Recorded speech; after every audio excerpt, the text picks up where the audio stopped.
Buka majlis kita ini dengan bersama-sama membaca Kitab Al-Fatihah. A'udzubillahi minasyaitonirrajim. Bismillahirrahmanirrahim. Alhamdulillahirabbil alamin arrahmanir rahim maliki yaumiddin. Iyyaka na'budu wa iyyaka nasta'in. Ihdinas siratal mustaqim. Siratal ladzina an'amta 'alaihim ghairil maghdubi 'alaihim waladdallin. Alhamdulillah. Syukur kepada Allah Subhanahu wa taala dan ribuan terima kasih saya ucapkan kepada seluruh pengerusi dan seluruh jawatankuasa Surau Al-Mardiyah Taman Malawati ini yang telah memberikan peluang kepada Perkit bersama dengan panelis yang ada di hadapan kita ini untuk berforum pada malam ini. Dan kita amat bertuah pada malam ini kerana kita dapat bersama-sama. Saya dah booking dekat sebulan dah melalui Cik Wan Seng nak booking Datuk ya. Nak booking Datuk ni bukannya senang nak dapat. Syukur kepada Allah Subhanahu wa taala pada malam ini kita dapat Datuk bawa Datuk ke sini di mana bersama dengan Cik Wan Seng sekali. Muslimin muslimat sekalian, kita nak membahaskan pada malam ini ialah nak forumkan ialah berkaitan dengan isu yang meruncing yang begitu tenat melanda negara kita pada hari ini ya, iaitu bertajuk keruntuhan akidah dan akhlak remaja umat Islam masa kini. Ini satu tajuk yang sensasi diperkatakan oleh semua pihak pada hari ini. Dan pada malam ini Perkit melalui kerjasama Jawatankuasa Surau Al-Mardiyah ini telah menjemput dua panel khas kita untuk membicarakan perkara ini. Satu daripada tokoh panelis yang pertama di sebelah kiri saya adalah tokoh akademik yang telah membuat kajian banyak berkaitan dengan remaja, berkaitan dengan masalah gejala sosial, iaitu saudara Cik Wan Seng adalah merupakan bekas mensyarah Jabatan Sosiologi dan Antropologi Universiti Melaya. Dan sekarang ini beliau menjawat jawatan sebagai Setiausaha Agung Magma ataupun Persatuan Cina Muslim Malaysia. Dan beliau adalah juga merupakan seorang penulis yang masih lagi tidak jemu-jemu menulis artikel di berbagai-bagai media, berbagai-bagai surat khabar, berbagai-bagai majalah dalam isu-isu semasa. Baik, untuk round yang pertama insya-Allah kita akan fokus lebih kurang dalam 20 minit untuk round yang pertama. Selepas itu kita akan buat soal jawab dan round yang kedua kita buat dalam 15 minit. Dan saya minta pada hadirin standby untuk soalan. Apakah punca-punca dan faktor-faktor yang mengikut kajian daripada Cik An yang menyebabkan remaja kita boleh terjebak begini rupa sedangkan mereka ada pendidikan yang baik? Dan apakah gejala sosial yang berlaku di dalam negara kita ini mengikut kajian daripada Cik An sendiri sudah berada di tahap yang parah atau berada di tahap yang meruncing. Jadi ini kita minta pada saudara Cik Wan Seng untuk mengupas perkara ini dalam round yang pertama. Silakan. Yang saya muliakan Tuan Pengerusi Majlis Ustaz Mazrizi selaku pengerusi Perkit, kepada Datuk Syahbaharom yang telah saya kenali hampir 10 tahun yang lampau, kepada Tuan Imam yang sebentar tadi telah mengimamkan solat Isyak secara berjemaah, kepada pengurusi dan juga seluruh ahli jawatankuasa surau berserta juga dengan para petugas surau yang saya hormati dan saya kasihi saudara dan juga saudari muslimin dan juga muslimat, dan juga kepada sidang hadirin sekalian berserta juga kepada seluruh anak-anak karyah di sekitar surau ini dan juga penduduk di sekitar kawasan ini, di mana pada hari ini kita membicarakan satu persoalan yang cukup berat yang seringkali kita baca dalam surat khabar tetapi jarang kita memberikan perhatian terhadapnya, iaitu berkaitan dengan keruntuhan moral, keruntuhan akhlak yang berlaku di kalangan remaja, begitu juga dengan keruntuhan akidah. Jadi malam ni kita akan bincangkan dua persoalan. Satu persoalan yang berkaitan dengan keruntuhan akidah di kalangan anak-anak muda kita, dan satu lagi persoalan yang mungkin kita akan sentuh dalam pusingan kedua yang berkaitan dengan kejatuhan atau kemusnahan akidah yang sedang melanda umat Islam pada hari ini. Jadi saudara dan juga saudari yang saya hormati sekalian, memang kita tak dapat menafikan bahawa dalam tempoh masa 10 tahun ini bilangan universiti cukup banyak, tumbuh seperti cendawan selepas hujan. Satu demi satu universiti tumbuh, sama ada IPTA atau IPTS, begitu juga dengan kolej dan juga institusi pengajian yang lain. Bermakna kita lebih mementingkan kualiti daripada kuantiti. Bilangan pelajar yang lulus daripada universiti memang cukup ramai, tetapi yang menjadi pokok kepada kita, apakah pelajar-pelajar lahir itu merupakan pelajar yang berkualiti. Saya minggu lepas jumpa balik dengan bekas profesor saya waktu di universiti, bekas penyelidik saya di peringkat master, di mana saya bertanya kepada beliau, sebab beliau masih lagi berkhidmat di UM, adakah kualiti universiti kita sudah merosot atau tidak? Dia jawab terang-terang bahawa kualitinya sudah merosot. Pencapaian akademik juga telah merosot. Jika dibandingkan dengan pencapaian akademik pelajar-pelajar pada era 60-an, 70-an dan juga era 80-an, sama ada dari segi penulisan, dari segi percakapan, dari segi idea, termasuk juga dari segi kemampuan kreativiti, termasuk juga dalam urusan yang berkaitan dengan mencari pekerjaan. Sebab itulah inilah fenomena yang sedang berlaku. Dan lebih memburukkan lagi keadaan apabila berlakunya gejala yang tidak sepatutnya berlaku di institusi pengajian tinggi, termasuk juga budaya sotong. Tahu tak apa itu budaya sotong? Budaya lelaki lembut. Lelaki lembut itu yang tingkah lakunya, pergerakannya, perwatakannya, pembawaannya macam sotong.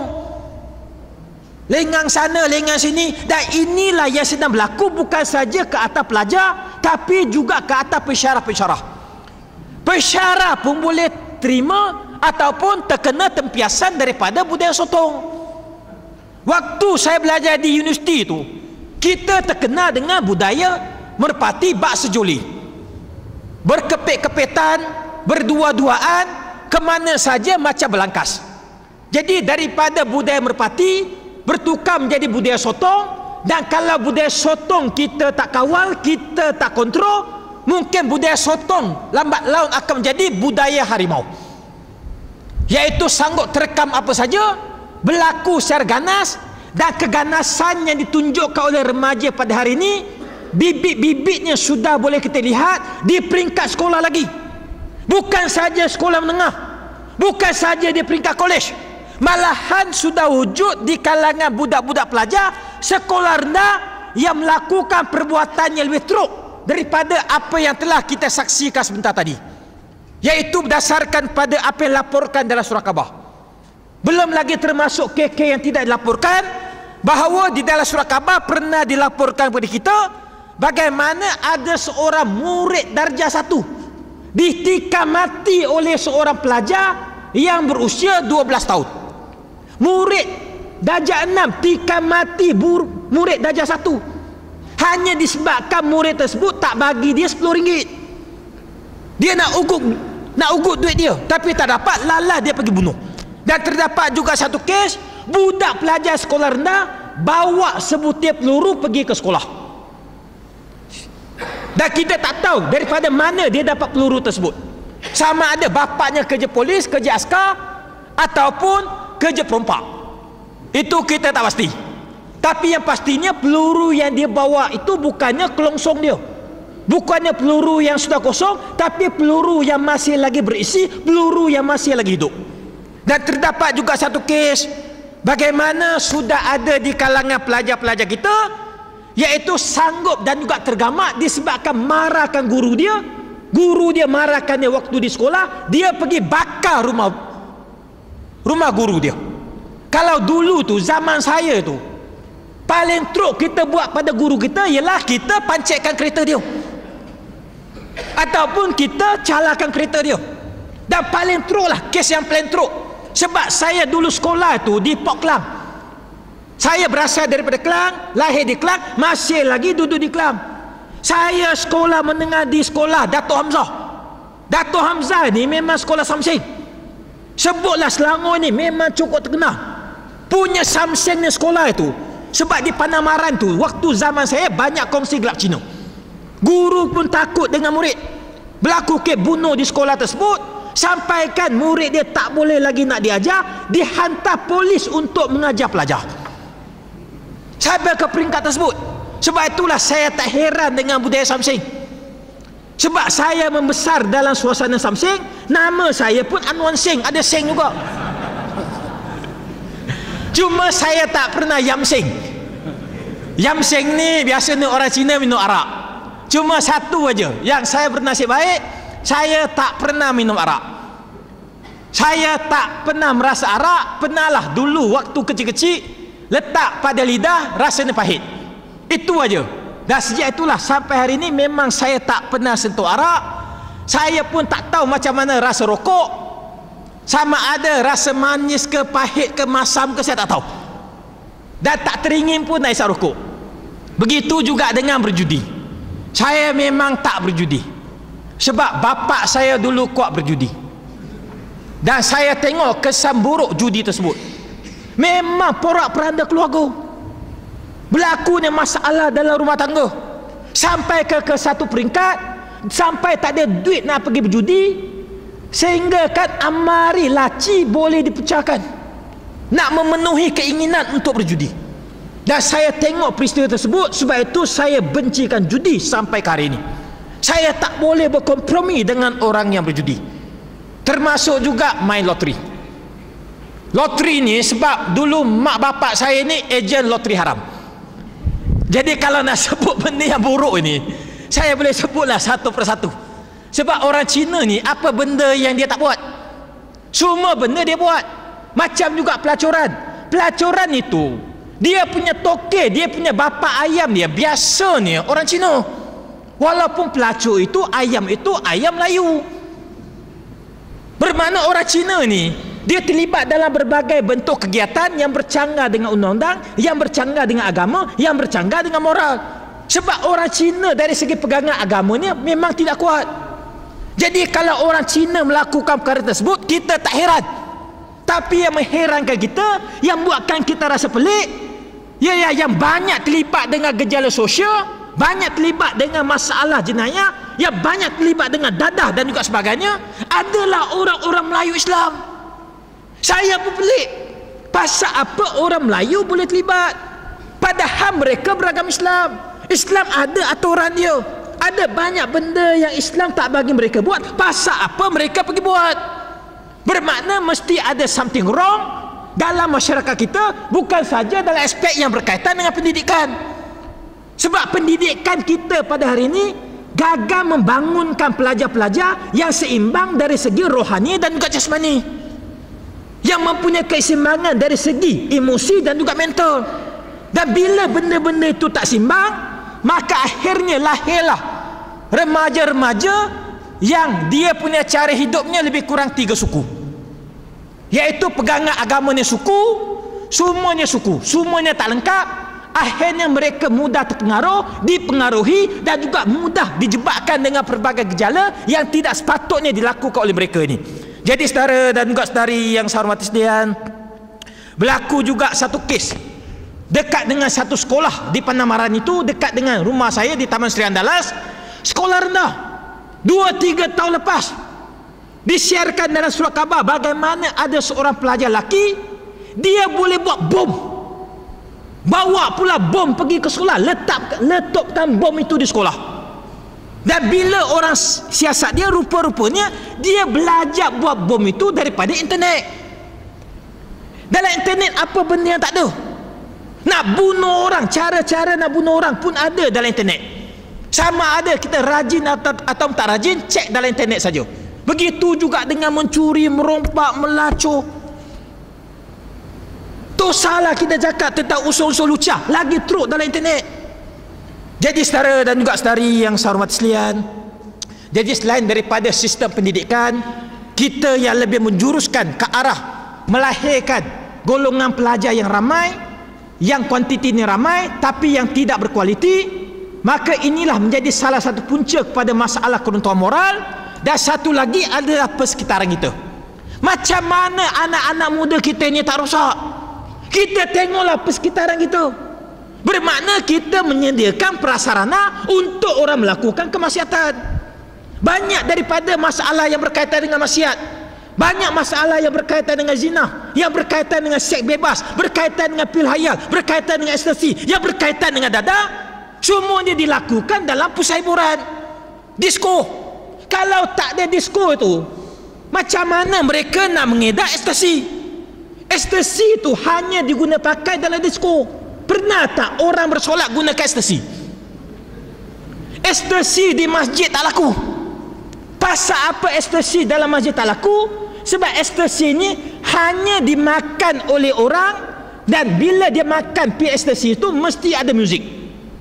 Bukannya muzik Mozart, bukannya muzik Beethoven, bukannya lagu-lagu elektrik. Dia perlukan muzik yang trust, muzik yang kuat, muzik yang hingar-bingar. Makin kuat muzik tersebut, makin rock muzik tersebut, makin kuat dia punya kesan ekstasi itu. Sebab itulah orang yang makan ekstasi tanpa dengan muzik yang gila-gila, orang itu akhirnya sendiri yang akan jadi gila. Dan benda ini berlaku. Sebab itulah jangan sekali-sekali nak cuba makan ekstasi. Kalau kita makan ekstasi ni dalam keadaan tenang, dalam keadaan suasana tidak mempunyai muzik yang hingga dan juga bingar, kita kadang-kadang boleh pergi sampai bunuh anak kita. Sebab dia dah tak boleh kontrol dia punya fikiran dah. Dia dah dalam keadaan dah tak waras lah. Dan kalau kita duduk dekat dia, dia boleh gigit kita punya leher, punya geram dia sampai gigit leher kita, gigit tangan kita, gigit kaki kita.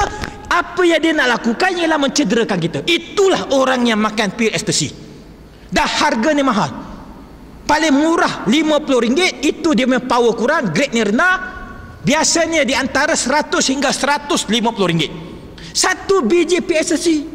Bermakna orang sanggup beli.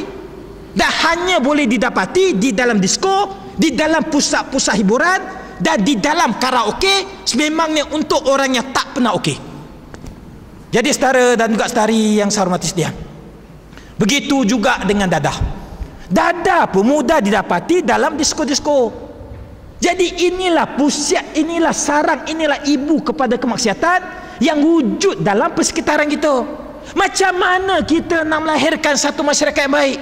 Macam mana kita nak membimbing remaja kita, nak menyelesaikan masalah sosial, seandainya benda-benda ini masih lagi wujud? Ini hakikat yang tak boleh kita nafikan. Nak tak nak kita kena bercakap tentang benda ni. Jadi pasal apa disko dibenarkan beroperasi sampai ke pagi? Pasal apa benda-benda ni tak ditutup? Macam juga judi. Saya pun pelik. Kalau kita cek dalam undang-undang negara kita ni, judi itu salah, judi itu haram. Kalau judi itu salah ikut undang-undang negara, pasal apa ada pula pusat yang boleh beroperasi sebagai kasino, di mana kasino itu merupakan yang paling besar di Asia Tenggara. Bermakna undang-undang itu sendiri pun dah berstandard. Satu aspek kata undang-undang judi itu haram, satu lagi aspek bagi orang buka kasino.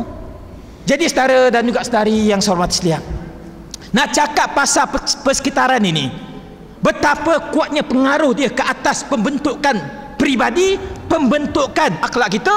Saya nak bawa satu cerita yang berlaku di India, di mana ada seorang budak, baby lagi, mak bapaknya mati dalam hutan dalam satu kemalangan nahas udara. Ini bukan cerita, tapi memang kisah benar yang berlaku pada era 70-an. Dan baby itu terselamat. Dan baby itu diselamatkan oleh serigala. Bayangkan, serigala pun ada perasaan kebinatangan. Sampaikan diselamatkannya baby tersebut, disusukan baby tersebut, dibesarkan baby tersebut, sehinggalah baby itu membesar menjadi seorang budak yang berusia sekitar 9 tahun. Dan kemudian ada satu ekspedisi masuk ke dalam hutan di India. Mereka jumpa dengan budak tersebut. Oleh kerana budak itu tidak mempunyai nama, mereka panggil budak itu dengan nama Ramu. Dan mereka bawa keluar budak tersebut, selamatkan dia. Dan mereka tengok perangai budak itu macam perangai serigala. Makan dia pun macam serigala, jalan dia pun macam serigala. Seluruh hidupnya macam serigala, sebab budak itu tak boleh bercakap, hanya boleh menyalak macam serigala. Dan mereka bawa dia pergi cek, medical check dengan pihak doktor, buat x-ray dan juga sebagainya. Keluar saja laporan x-ray, doktor pun terkejut, sebab doktor mendapati tulang belakang si budak itu bengkok pun macam serigala. Jadi kalau orang itu dibela dalam suasana serigala, bermakna dia akhirnya akan jadi serigala.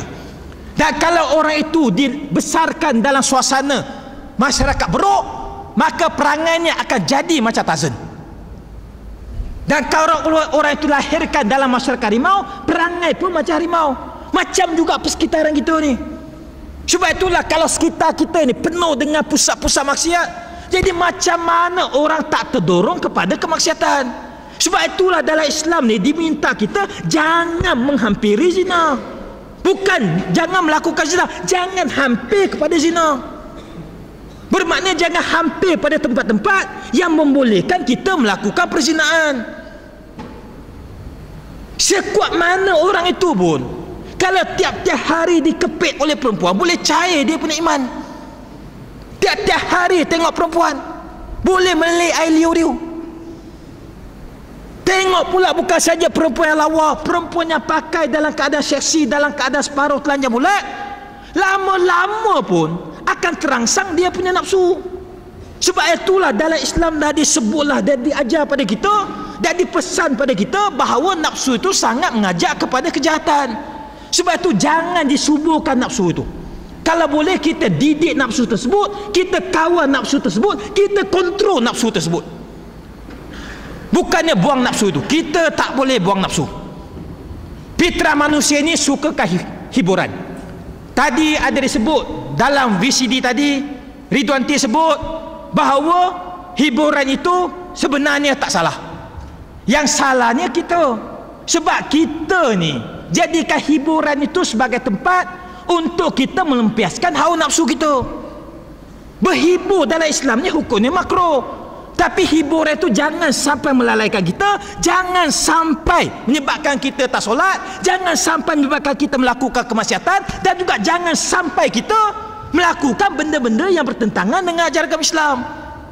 Jadi hiburan yang betul, hiburan yang boleh menyuburkan jiwa kita. Jadi saudara dan juga saudari yang saya hormati sekalian, itu yang kedua. Yang ketiga pula, berlakunya masalah sosial ni, kalau nak salahkan 100% pendidikan itu juga tak patut. Bermakna kita sebagai anggota masyarakat, kita sebagai umat Islam juga bersalah. Sebab saya perhatikan, saya memang dalam bidang sosiologi, saya mengkaji manusia, saya mengkaji masyarakat. Bukan saja mengkaji masyarakat Cina, masyarakat Melayu, masyarakat India, masyarakat orang asli. Saya mengkaji, boleh katakan hampir semua masyarakat yang ada di atas muka bumi ini. Saya mengkaji masyarakat Papua New Guinea, masyarakat Siam, masyarakat Thai, masyarakat Afrika, masyarakat Red Indian, masyarakat di Amerika Selatan dan juga sebagainya, di mana umat Islam pada hari ini sudah menjadi satu umat yang sudah lagi tidak prihatin, sudah tak ambil peduli lagi. Bermakna kita sudah menjadi satu umat yang pentingkan diri sendiri. Sampaikan persoalan yang melibatkan agama, yang melibatkan moral, kita anggap sebagai satu persoalan yang tidak ada kaitan dengan diri saya, dengan diri kita, diri umat Islam. Bermakna agama itu dijadikan sebagai persoalan yang bersifat personal, urusan peribadi. Padahal agama ini bukan urusan peribadi, agama ini urusan masyarakat. Sebab itulah kita sebagai umat Islam bertanggungjawab untuk memperjuangkan agama, untuk meletakkan agama Islam itu pada kedudukan yang sewajarnya. Kalau kita jadikan agama itu sebagai urusan peribadi, sampai bila pun Islam tak boleh berkembang, sampai bila pun Islam tak boleh kita laksanakan, tak boleh kita terjemahkan dalam kehidupan, dalam realiti semasa. Sebab itulah saudara dan juga saudari yang saya hormati sekalian, kita tengok Nabi. Nabi jadikan agama itu sebagai urusan masyarakat dia, sebagai urusan umat dia. Sebab itulah Nabi hantar para sahabat berdakwah sampai ke negara Cina. Ingat, dekat dia antara Mekah dengan negara Cina. Yang ada di antara kita ni pun, saya percaya mungkin tak pernah sampai ke Pulau Ketam. Pernah sampai tak? Pernah dengar tak Pulau Ketam? Pernah makan tak ketam? Saya minggu lepas, kami buat program di Pulau Ketam bersama dengan masyarakat Cina di sana.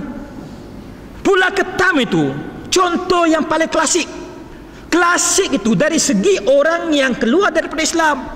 Daripada 1,800 orang secara puratanya yang beragama Islam di Pulau Ketam pada 20 tahun yang lepas, dan sekarang kalau kita pergi ke Pulau Ketam, orang yang beragama Islam di sana di kalangan orang Cina tak sampai lebih daripada 10 orang.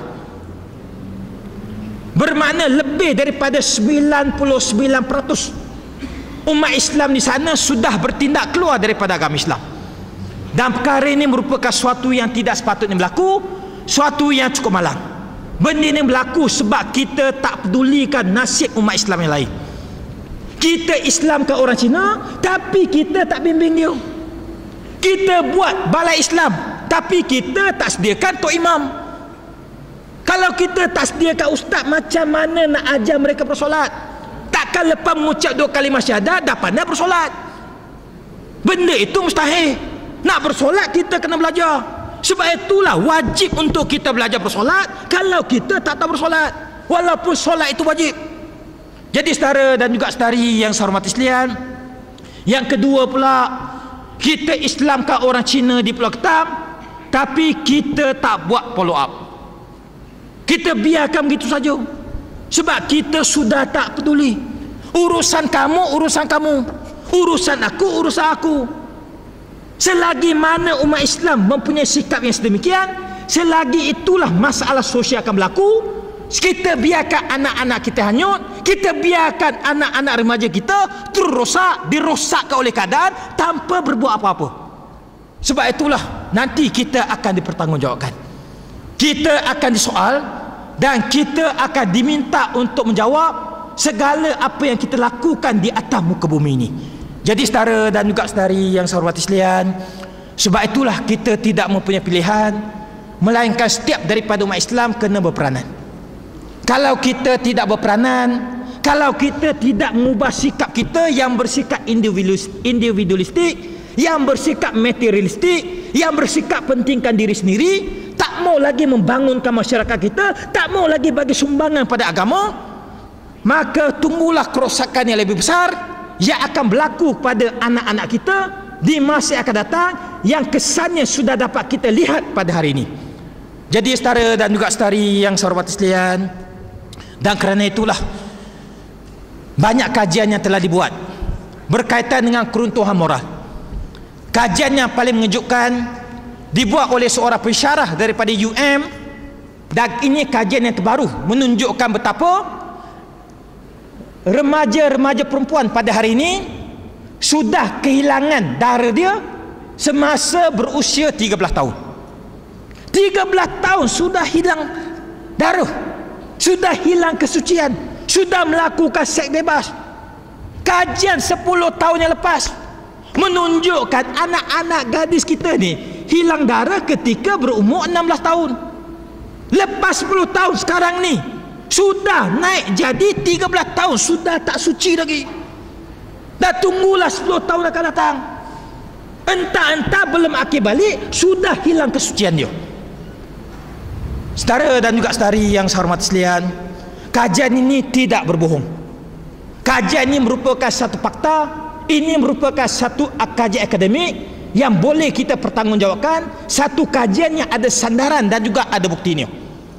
Dan ada juga di antara kajian menunjukkan betapa berlakunya masalah sumbang maram di dalam keluarga kita. Di dalam keluarga umat Islam berlaku juga satu kes di Pahang. Satu kes di Pahang di mana ada di antara anak mereka dirogol. Bukan saja dirogol oleh bapa dia, diliwat pula oleh bapa saudara dia. Bermakna bapa rogol, bapa saudara pula liwat. Punya truk, punya kes. Bukan berlaku dalam masyarakat Cina, bukan berlaku dalam masyarakat India, bukan berlaku dalam masyarakat orang sini, berlaku dalam masyarakat Melayu Islam. Jadi macam mana nak letak muka kita orang Islam? Macam mana kita nak memperjuangkan Islam? Macam mana kita nak meningkatkan imej Islam? Padahal inilah di antara orang-orang yang sudah terbukti melakukan perbuatan yang bercanggah dengan Islam, iaitu orang-orang Islam sendiri. Jadi saudara dan juga saudari yang saya hormati sekalian, sebenarnya banyak lagi kes lah. Banyak kes yang ada pada saya, yang kalau saya nak sebutkan satu persatu memang cukup menakutkan kita. Di mana kalau pergaduhan di antara lelaki dengan lelaki, pelajar lelaki dengan pelajar lelaki adalah satu perkara yang biasa. Tapi di Johor sudah berlaku. Di sebuah sekolah, pelajar-pelajar perempuan bergaduh. Bergaduh secara grupin, ada grup dia. Bergaduh sebab berebutkan lelaki. Dulu kita bergaduh berebutkan perempuan. Sekarang perempuan pula bergaduh berebutkan lelaki. Dan 2 hari lepas, saya semalam ceramah di sebuah sekolah agama di Banting, di Kuala Lengat. Dah berhampiran dengan Banting itu. Di sebuah sekolah itu ada seorang pelajar perempuan berusia 16 tahun ditikam oleh pelajar yang berusia 17 tahun di tingkatan 5 sebab pelajar perempuan itu sedang mengandung 8 bulan. Dia tikam mati anak itu dalam kandungan itu. Dan macam-macam cerita timbul berhubung dengan insiden ini. Ada orang kata waktu saya dibanting, ada orang kata benda itu bukan pelajar 17 tahun yang buat. Ada orang kata abang kandung kepada si gadis itu yang menghamilkannya, menyebabkan si gadis itu termengandung. Jadi lelaki itu pun pernah juga melakukan hubungan seks, tapi sebab dia tidak mau bertanggungjawab, maka ditikamnya bayi yang hanya tinggal 1 bulan untuk dilahirkan. Inilah situasi yang kritikal, situasi yang cukup serius. Kalau saudara dan juga saudari masih lagi pandang ini sebagai satu perkara yang enteng, pandang benda ini sebagai satu perkara yang mudah, pandang sebagai satu perkara yang tidak kita perlu berikan perhatian, maka saya tak tahulah, lama-lama benda ini akan berjangkit di kawasan ini. Sebab masalah sosial ini bukan saja berlaku di kawasan bandar, berlaku juga di kawasan luar bandar, di kawasan Pedah, di Pedah Keraton. Di Pedah Keraton itu pernah heboh diperkatakan bagaimana ada di kalangan remaja di Pedah Keraton mereka melakukan VCD lucah. Mereka buat VCD lucah Melayu yang pertama di Pedah Keraton, yang sekarang sudah menjadi satu trend yang cukup popular di kalangan remaja kita pada hari ini. Itu di Pedah Keraton. Belum lagi Pedah Jengkau. Ada tak siapa-siapa ini anak peneroka Pedah Jengkau? Janganlah tak mengaku. Pedah Jengkau tu orang kata Mak Rempit di KL ini hebat. Bagi saya Mak Rempit di Pedah Jengkau lagi hebat, lagi dahsyat. Kalau mereka itu Mak Rempit itu berlumba di atas jalan raya yang ada sinar lampu dia, di Pedah Jengkau itu remaja di sana mereka berlumba dengan tutup lampu motor, potong tali brek, berlumba dalam keadaan gelap, kiri kanan kelapa sawit. Sebab itu banyak remaja kita mati di Pedah. Mati sama ada jadi Mak Rempit, mati kerana hisap dadah, mati kerana melakukan pembunuhan yang tidak sepatutnya mereka lakukan apabila si anak gadis itu sudah mengandung. Banyak yang tak dilaporkan. Nak cerita pasal di Genting itu, saya ada kawan yang kerja di hotel di Genting. Kalau saya ceritakan kes di Genting itu, berapa ramai orang bunuh diri kerana kalah judi di Genting, nescaya saudara dan juga saudari tak berani nak duduk di hotel di Genting itu. Sebab semalam Malaysia Idol buat di Genting. Tengok tak Malaysia Idol? Betul tak tengok? Saya percaya tak tengok. Sebab malam ini ada lawan bola pun kita tak tengok. Perak lawan Selangor. Mungkin di sini bukan anak jati Selangor. Saya dengan Datuk ni anak jati Selangor. Jadi kami tak pergi tengok bola sebab terpaksa hadir dalam Forum Perdana. Tapi sebenarnya tengok bola tak salah, tapi jangan jadi gila bola. Jangan lalai solat kerana bola, jangan melakukan kemaksiatan kerana bola, jangan bergaduh kerana bola, jangan mencederakan orang kerana bola.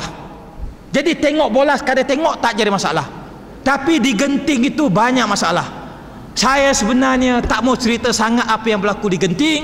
Saya tengok ramai remaja semalam tengok Malaysia Idol pergi ke Genting Highland. Yang bunuh diri itu orang Cina, setengahnya bunuh diri dalam bilik hotel, tapi dirahsiakan daripada pelanggan dia.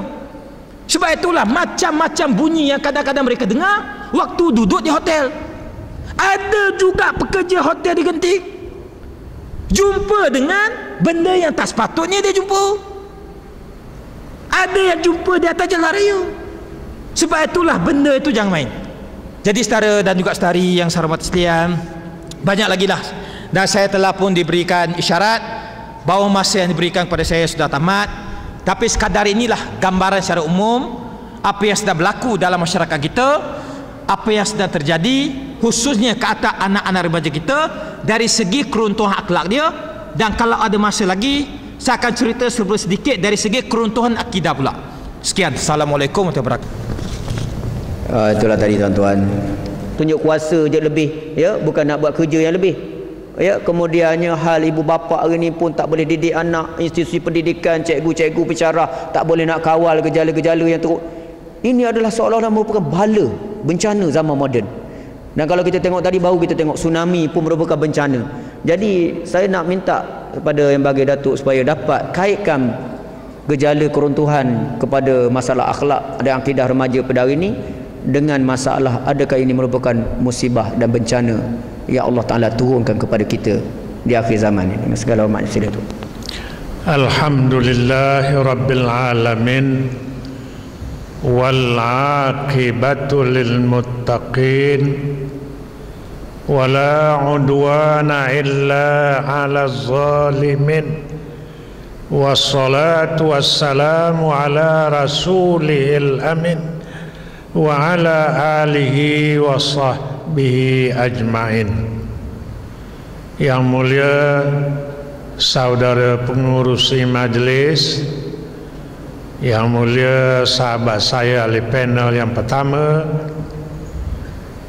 tuan-tuan, puan-puan, bapak-bapak, ibu-ibu, hadirin hadirat yang dirahmati Allah.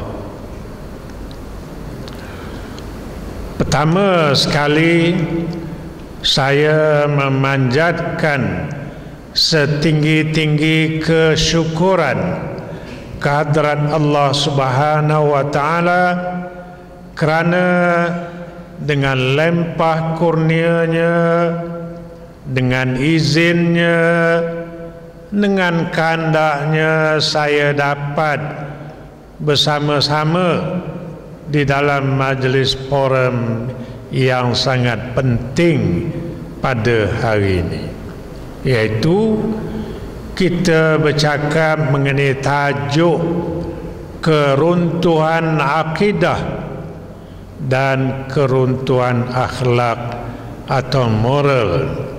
Yang kita maksudnya memanglah akhlak yang berakhlak umat Islam, yang bermoral atau yang akidah orang Islam. Kita orang Islam. Jadi kalau kita tengok kebelakangan ni memang ya, keruntuhan akidah dan keruntuhan moral umat Islam ini memang banyak sebab-sebabnya.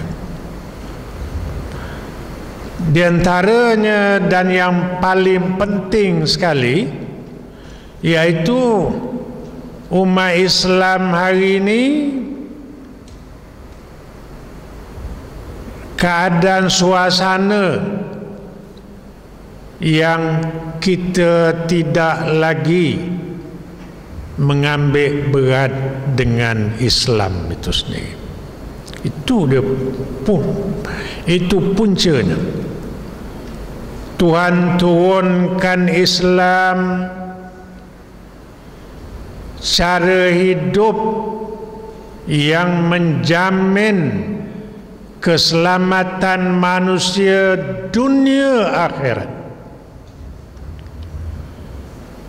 Tuhan turunkan Quran untuk menyelamatkan manusia dunia akhirat.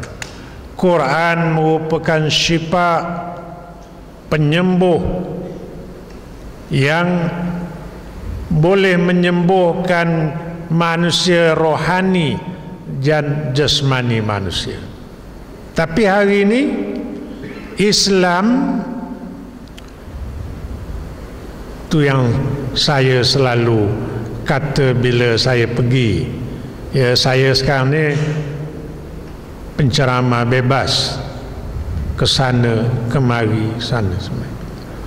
Yang saya selalu dengar bila saya mengajak umat, marilah kita kembali pada Islam, tak ada pilihan, tak ada lagi helah tipu daya, kita kena balik pada Islam, kita kena kembali pada Quran dan hadis.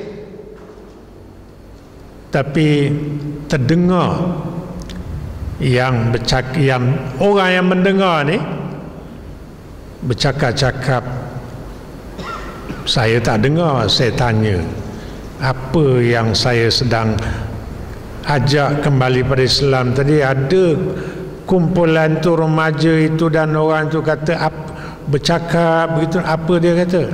Kata dia nak ajak kita kembali pada Islam, zaman kemajuan, zaman pembangunan ni, nak ajak balik pada Islam, nak ajak kembali pada Quran dan hadis, kita tak boleh maju. Itu jawapan dia. Banyak saya terdengar, terutama di kalangan remaja.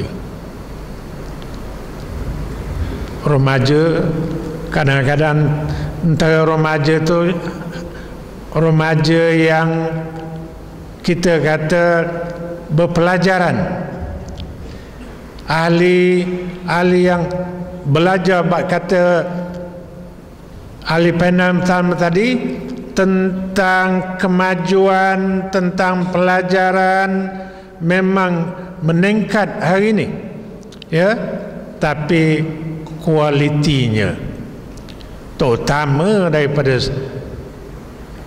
iman Islamnya, nak ajak balik pada Islam. Kita hari ini zaman kemajuan, zaman pembangunan, ya, nak ajak balik pada Quran, kita tak boleh maju. Kalau dia kata kita balik pada Islam, kita tak boleh maju, sedap sikit telinga mendengar, tapi serupa juga itu. Ini dah, kalau nak balik, ajak balik pada Islam, zaman kemajuan, zaman sains teknologi, kita tak boleh maju. Berapa harakat tu? Berapa harakat? 6 harakat, 7 harakat. Maknanya betul-betul kita tak boleh maju. Dipanjangkan bunyi atau nak menyatakan memang tak boleh maju sama sekali. Ini dia, ya. Jadi maknanya daripada suara-suara ini menyuarakan pandangan ramai, terutama remaja, tidak ada selera nak balik pada Islam, nak ikut Islam. Bila manusia, ya, dah mula memandang Islam pandangan yang tak ada, ya, pandangan yang macam ini, maka pada masa itu Tuhan tidak akan memberi pertolongan kepada umat Islam. Tuhan tidak memberikan perlindungan kepada umat Islam. Tuhan tak berikan kekuatan kepada umat Islam dan Tuhan tidak memberikan keberkatan pada umat Islam. Tuhan Allah Subhanahu wa taala kenapa Tuhan turunkan Al-Quran?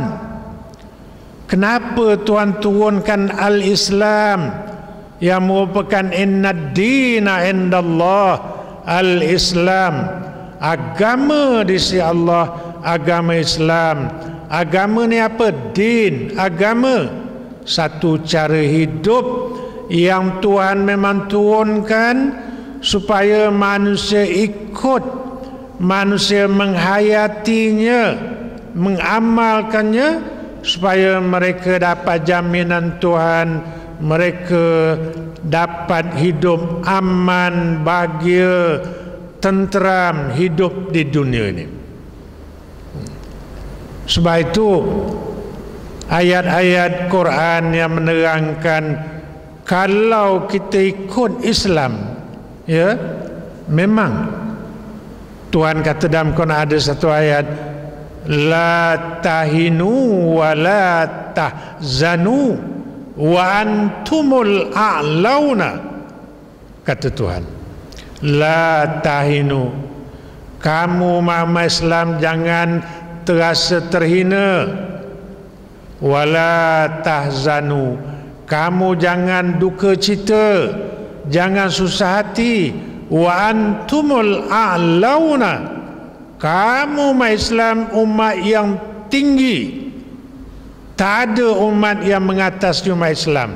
Nabi pula menerangkan ya tentang ayat ini yang Tuhan kata wa antumul a'launa, kamu, ini Tuhan fokuskan kepada umat Islam, kamu umat yang tinggi. Tinggi macam mana? Nabi pula benar, al-Islam ya'lu wa la yu'la alaih, Islam tinggi, tak ada yang mengatasi Islam. Yang bukan Islam tak dapat mengatasi Islam. Islamlah, umat Islamlah yang Tuhan kata wa antumul a'launa, kamu umat yang tinggi. Tapi syaratnya in kuntum mu'minin, jika kamu beriman, benar-benar beriman kepada Allah. Bila kata beriman betul-betul, beriman benar-benar, iaitu dengan menghayati ajaran Islam, dengan mengamalkan ajaran-ajaran Quran dan hadis Nabi, kamu jadi umat, memang umat yang tinggi. Umat yang Tuhan kata dengan ayat lain, Tuhan kata kuntum khaira ummatin ukhrijat linnas. Kuntum, kamu. Ini ayat Quran Tuhan fokuskan kepada umat Islam. Kuntum, kamu umat Islam, khaira ummatin, adalah umat yang terbaik, ukhrijat linnas, yang dilahirkan di kalangan manusia. Kamu adalah umat yang terbaik. Bila kata umat yang terbaik, umat kelas 1. Tapi syaratnya sekurang-kurang mau ada 3 ciri. Dalam ayat ini menerangkan 3 sifat.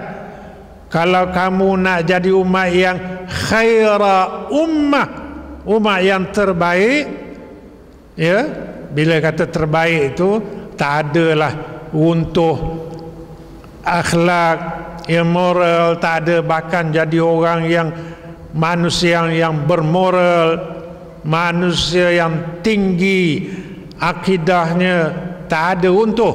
Ya, bila kata terbaik, mau ada 3 ciri. Apa dia?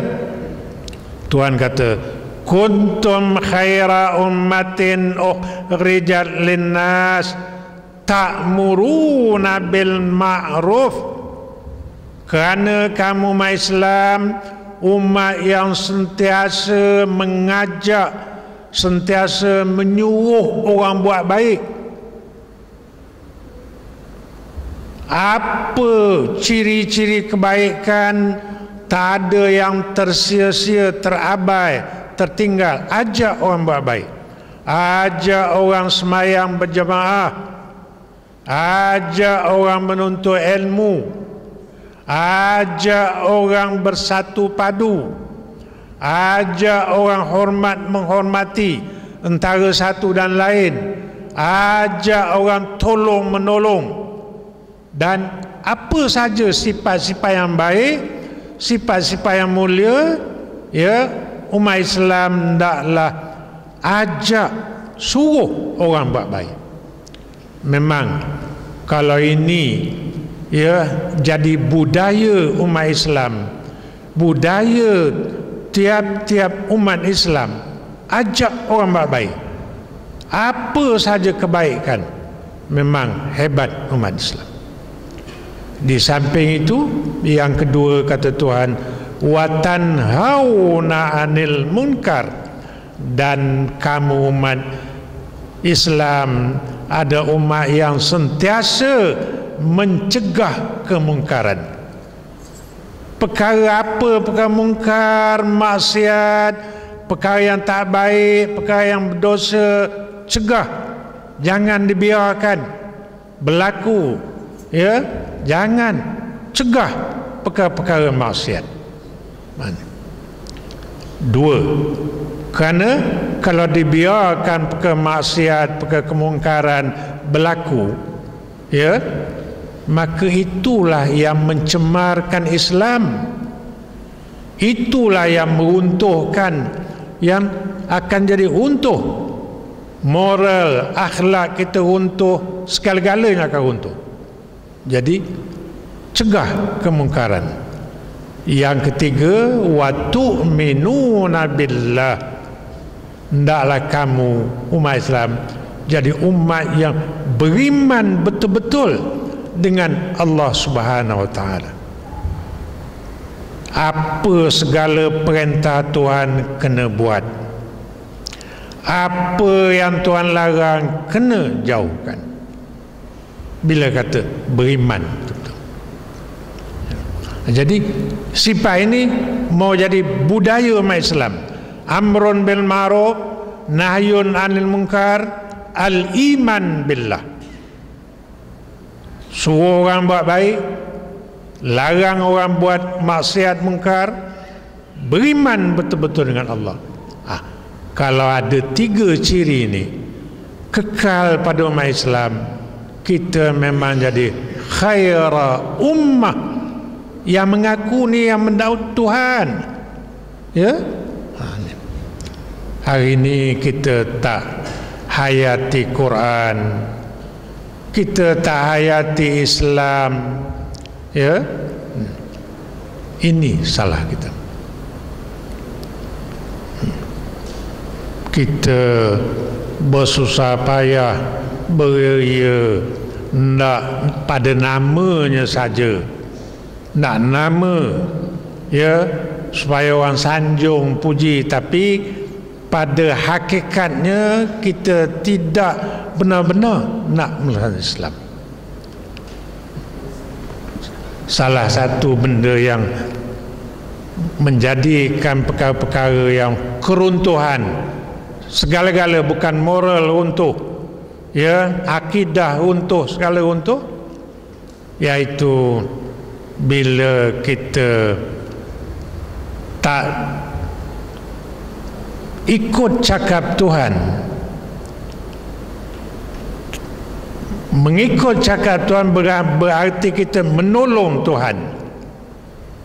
Tuhan tak beri pertolongan kepada umat Islam. Tuhan sebut dalam Quran, in tansurullaha yansurkum wa yusabbit aqdamakum.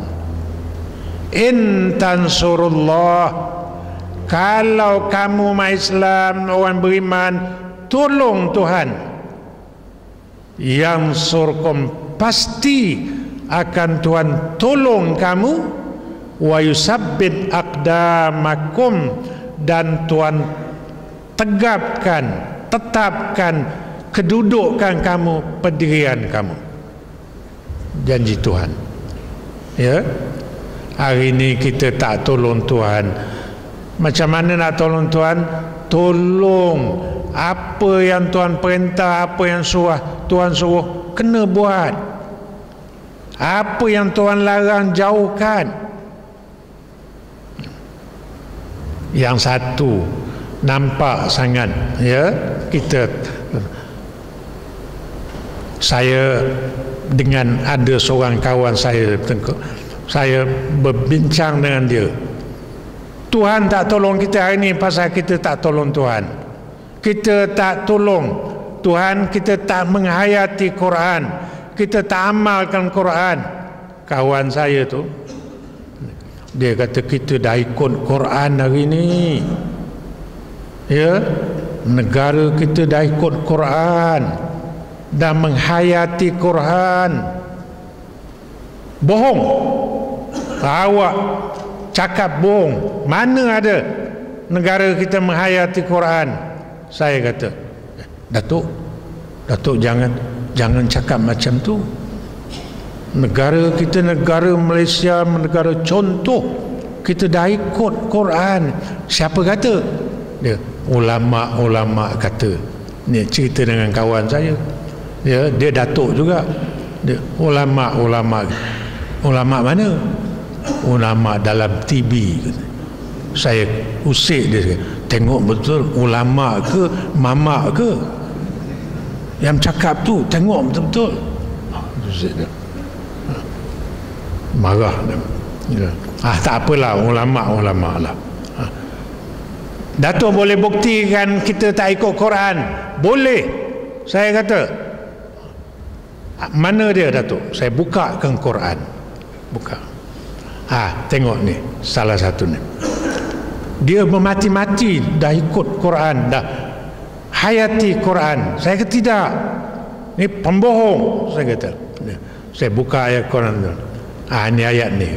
Saya baca, ya ayyuhallazina amanu innamal khamru wal maisiru wal ansabu wal azlamu rijsun min amali syaitan fajtanibuh la'allakum tuflihun. Saya kata, ni Datuk, ni ayat ni. Saya tunjukkan, dia takut saya baca lain, dia tulis itu lain. Tengok, betul lah Datuk? Betul. Apa maknanya? Kata. Saya kata, ya ayyuhallazina amanu, wahai orang yang beriman. Tuhan seru kita orang beriman, terutama orang beriman yang Tuhan beri kuasa memerintah, terutama sekali orang ini. Ya ayyuhallazina amanu, wahai orang yang beriman, innamal khamru, bahawasnya arak, wal maisiru dan judi, wal ansabu dan membina patung-patung, wal azlam dan merenung nasib, menilik nasib, rijsun, kotor, cemar. Tuhan kata, Datuk, Tuhan kata cemar, kotor. Dan Tuhan kata kotor, cemar, min amali syaitan, ini kerja-kerja syaitan. Arak, judi, kerja syaitan. Fajtanibuh, hendaklah kamu haramkan ini. La'allakum tuflihun, moga-moga kamu akan mendapat kemenangan dunia akhirat. Datuk, saya cakap, di rumah saya Quran tetap. Sekarang negara kita sudah haram. Ini tuan-tuan, ya, berkaitan dengan keruntuhan, berkaitan dengan maksiat.